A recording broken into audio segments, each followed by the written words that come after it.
तरी त्याला भाजपाच्या पंखाच्या सावलीतच राहावं लागेल. त्याला हवा तेवढा सूर्यप्रकाश मिळेलच असं म्हणता येत नाही आणि तो मिळवू देणार नाही. त्यामुळे मला नाही वाटत की शिंदेची भीती भाजपला असेल, शिवसेनेची भीती शिंदेच्या, असं मला दिसत नाही. कारण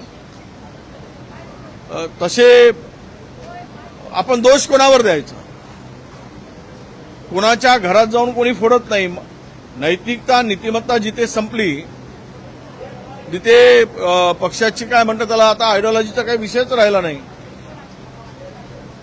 त्यामुळे जो जो जातो तो सगळ्या नीतिमत्ता विकूनच जातो. त्यामुळे तुम्ही फोडणाऱ्याला दोष का देताय? फुटणारे हे नालायक आहेत हे पहिला आपण सांगितलं पाहिजे, विचार केला पाहिजे. विधान परिषदेचे काल निकाल लागले. नागपूर आणि अमरावतीमध्ये काँग्रेसला यश मिळाले. मात्र निरीक्षकांनी जे उमेदवार दिले ते तिथल्या स्थानिक आमदारांशी नेत्यांशी चर्चा न करता दिली आणि त्यामुळे नाराजी या स्थानिक नेत्यांमध्ये आहे. नाराजीचं हे बघा, कुठेही काँग्रेसच्या बाजूला संख्याबळ नव्हतं. नक्की म्हणजे तिकडे हार तर ठरलेलीच होती, कारण संख्याच नव्हती. मग कुठेच संख्या नव्हती. आता ठीक आहे, काही ठिकाणी लढलेत, काही ठिकाणी आम्ही उमेदवारी दिली, त्यांनी माघार घेतली.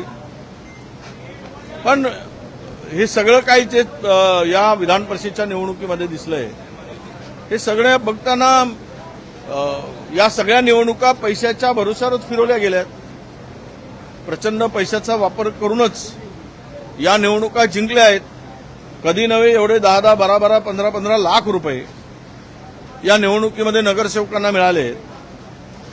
म्हणजेच आता या निवडणुका भविष्यात करावे की नाही, किंवा सत्ताधारी करत असतील तर आपण त्या निवडणुकीमध्ये उभं करायचं, उमेदवार उभे करायचं की नाही, या संदर्भात गांभीर्यानं विचार करावा लागेल.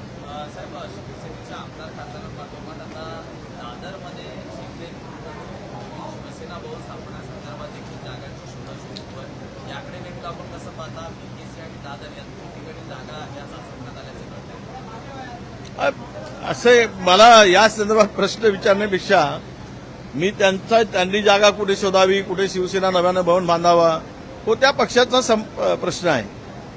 आता तो पक्ष म्हणून त्याला कोर्टाच्या मान्यतेशिवाय सुरूच आहे. चिन्ह आहेच, निवडणुका होत आहेत, अनेक लोक त्या पक्षामध्ये सहभागी होत आहेत. त्यामुळे कदाचित त्यांना नवीन भवन बांधायचं असेल, त्याच्याकडे मी कोणत्या नजरेनं बघण्यापेक्षा महाराष्ट्र कुठल्या नजरेनं बघतो हे येणाऱ्या काळात समजेल. विधान परिषदेच्या निवडणुका झाल्या, नाशिकमध्ये ते निवडून आले अपक्ष उमेदवार, ज्यांच्या विरोधात ते निवडून आले त्याच पक्षाला ते समर्थन द्यायला निघाले. त्यांचे मंत्री जाऊन त्यांना चार्टर्ड लाईटनं घेऊन आले, त्यांचा पक्षप्रवेशही होत होता. ही सगळी जी घटना आहे ती कुठल्या दिशेनं अंमली निर्देश करते असं मला वाटतं? जो जीता वही सिकंदर, हार गया वो बन गया बंदर. तो बंदर को कौन पूछेगा? सिकंदर को ही पूछा जाएगा.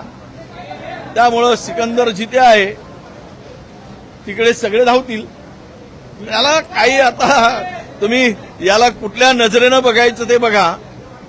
असं आहे की राजकारणात आता बेश्रमाच्या झाडांची संख्या खूप वाढायला लागली आहे. ते बेश्रमाचं एक झाड आहे, ती संख्या खूप वाढायला लागली. ती झाडाला दोष देण्यापेक्षा बेश्रम नावाचे माणसं जास्त तयार व्हायला लागले. त्यामुळे दोष कुणाला द्यायचा हा प्रश्न. थँक्यू.